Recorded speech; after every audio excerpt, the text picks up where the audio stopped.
بسم الله الرحمن الرحيم اللهم صل على سيدنا ومولانا محمد وعلى ال سيدنا ومولانا محمد وبارك وسلم وصلي عليه رب زدنا علما رب اشرح لي صدري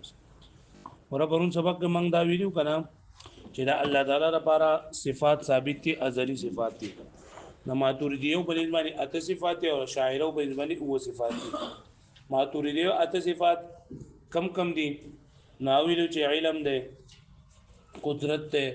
حیات ته سمع او بصر اراده او مشیت تکوین او کلام او اشاعره تلندو دا الله تعالی لپاره او صفات ثابتوي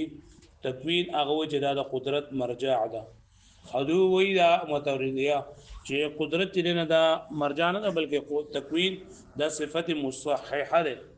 او بیا الله تعالی صفات کې د علم تعریف کړو چې دا غ صفت ته ویلېږي هغه صفت ازلی ده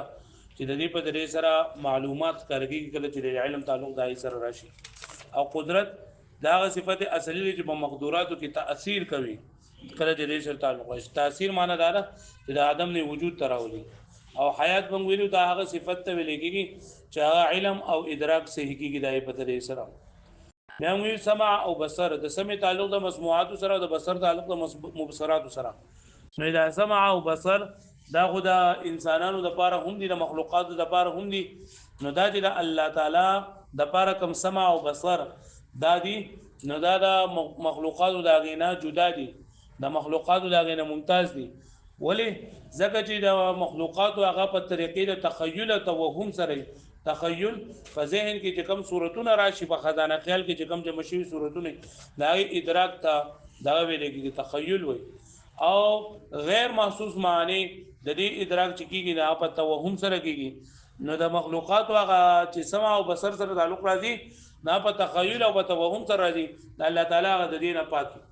دویم دا دی چې دا الله تعالی د مخلوقات چې خبري اوري ناغه د هوا په ذریعہ سره اوري او داغه د غوګونو په ذریعہ سره اوري او الله تعالی چې نن د دینه پاک دی الله پاک د هوا محتاج نه دی د حاسیم ضرورت ورته نشته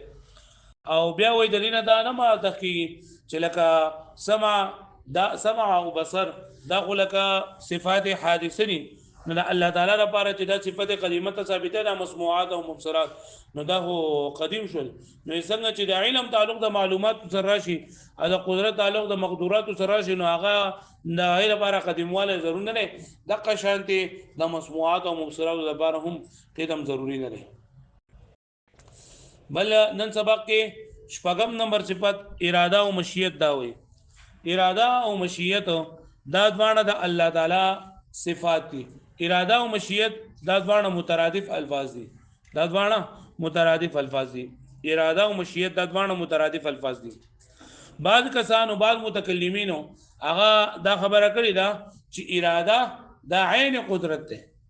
اراده عین قدرت ده او بعضو بګی دی ویلي چې اراده عین علم ده اراده عین قدرت ده بعض وی چې دا قدرت او اراده یو شی ده او بعض وی چې دا اراده او علم دا یو شی ده نو مصنف رحمت الله علیه باغی باندې مراد کوي چې اراده او مشیت تعریف چې په کوم طریقې سره کړه ده نو یې چې هغه تعریف یې کړه ده چې دا اراده او مشیت دا عبارت ده دا صفت نه کم چې په ژوندۍ سیس کې موجود وي او بدی کې احد المقدورین هغه تخصیص واجب وي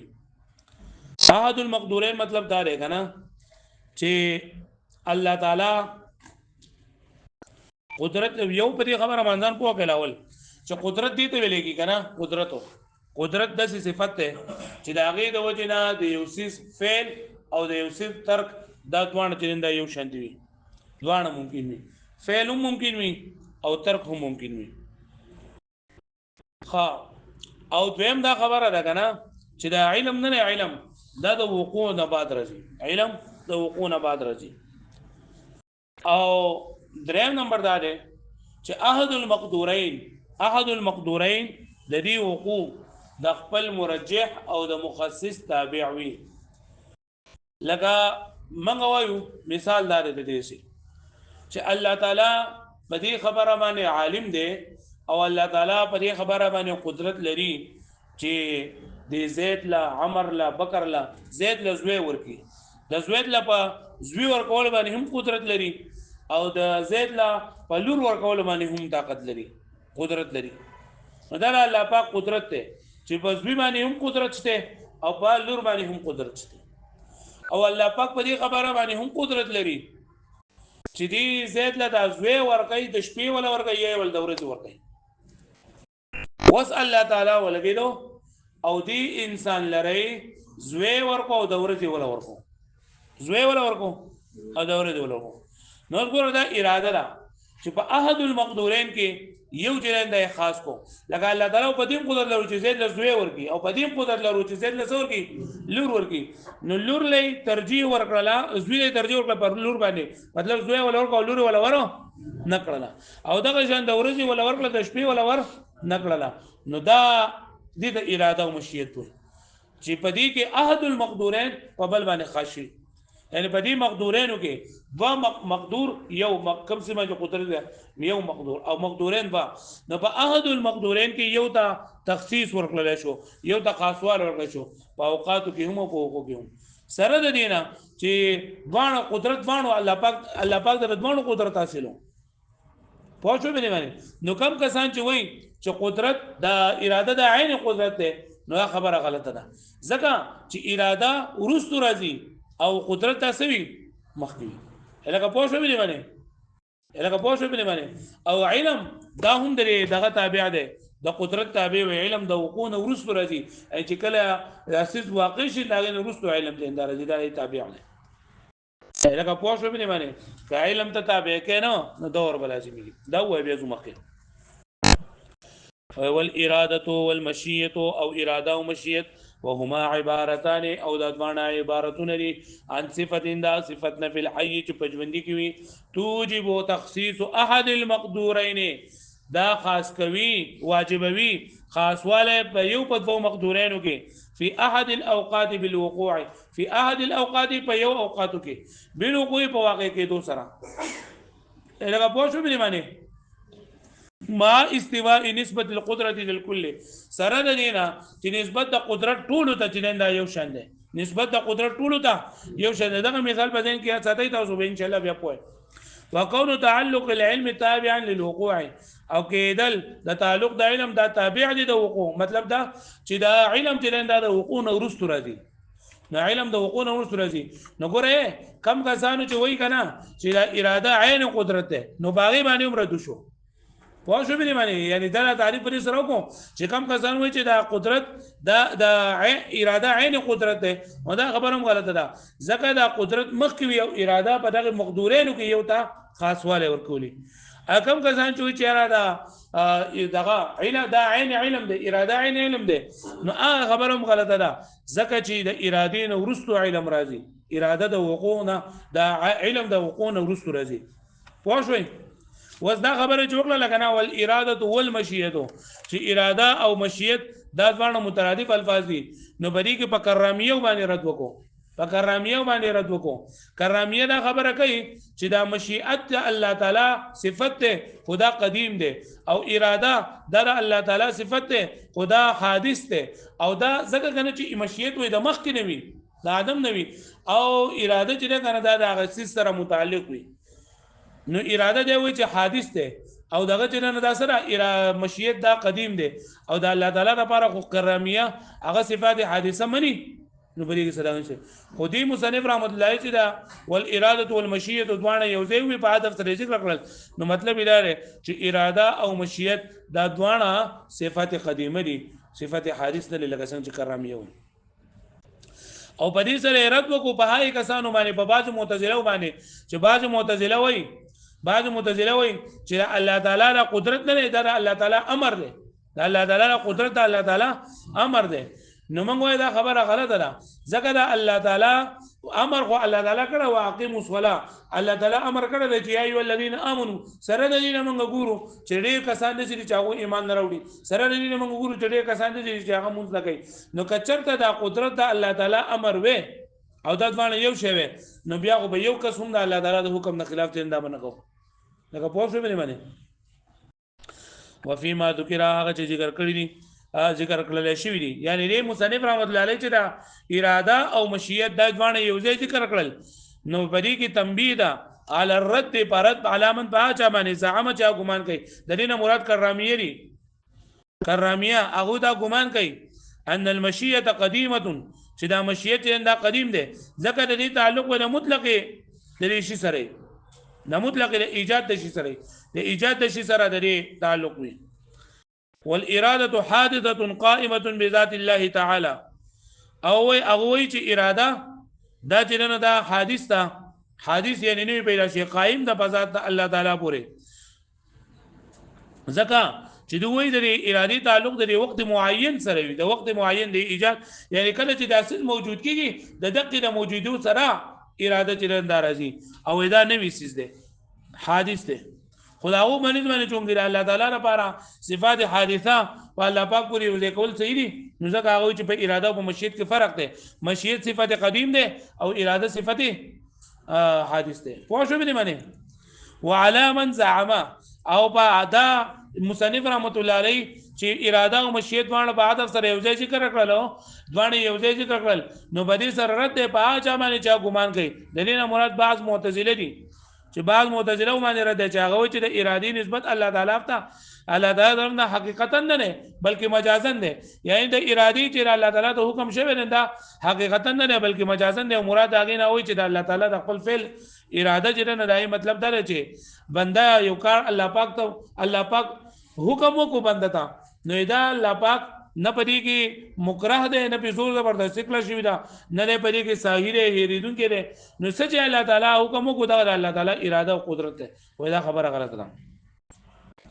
ولا وعلى من زعم او دارت د پاچا باندې چې ګمان کوي یعنی معتزله چې ان معنا اراده الله تعالی چې دا اراده د الله تعالی معنا فعله فعل داغه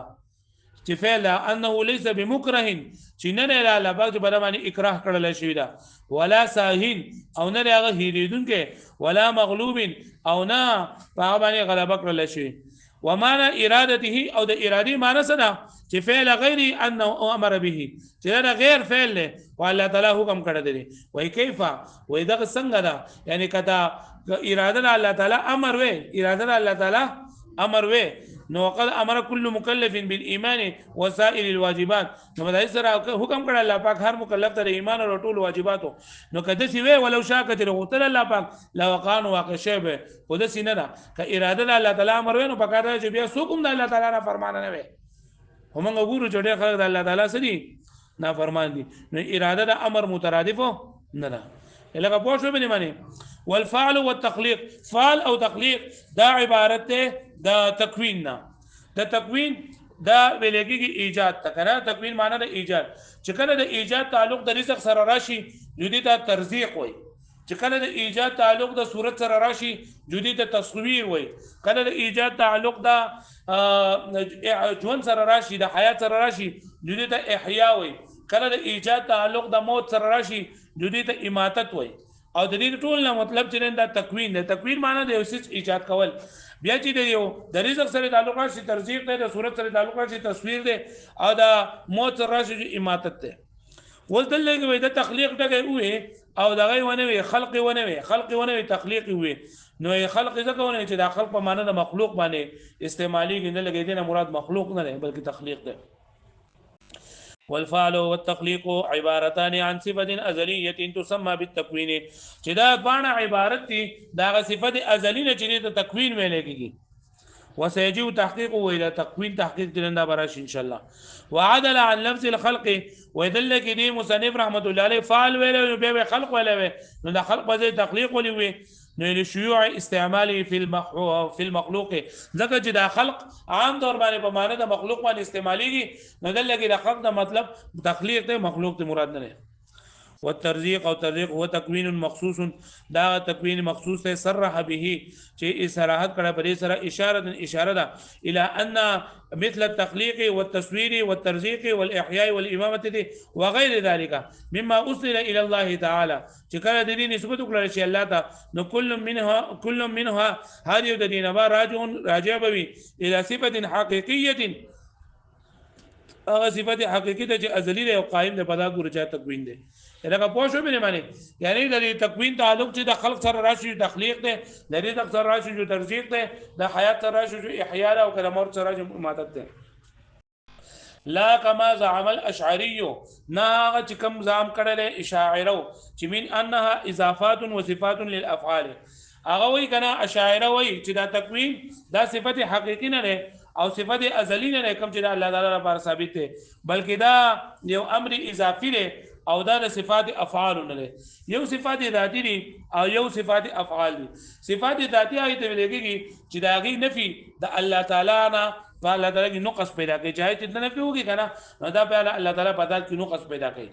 او نفي صفات افعال دي ته وایي چې دا غي نفي د بار تعالی نه ته وکړي دا موجب د نقص او د عیب نه وي لکه صفات ذاتی لکه تر الله تعالی نه د علم نفي وکړي د قدرت نفي وکړي نو دا چې نه دا الله تعالی کې نقص پیدا کوي او صفات افعال چې دا غینا د نفي وکړي د الله تعالی موجب نقص نه لکه اعزاز یعنی چاله عزت ورکول چاله ذلت ورکول څوک مالدار کول لکه پوه شو به نه نو چې دا اضافي له خدا خبره غلطه ده وإلا كما زعم الاشعري واذا صفت تکوین دا صفت حقيقي له ازلی له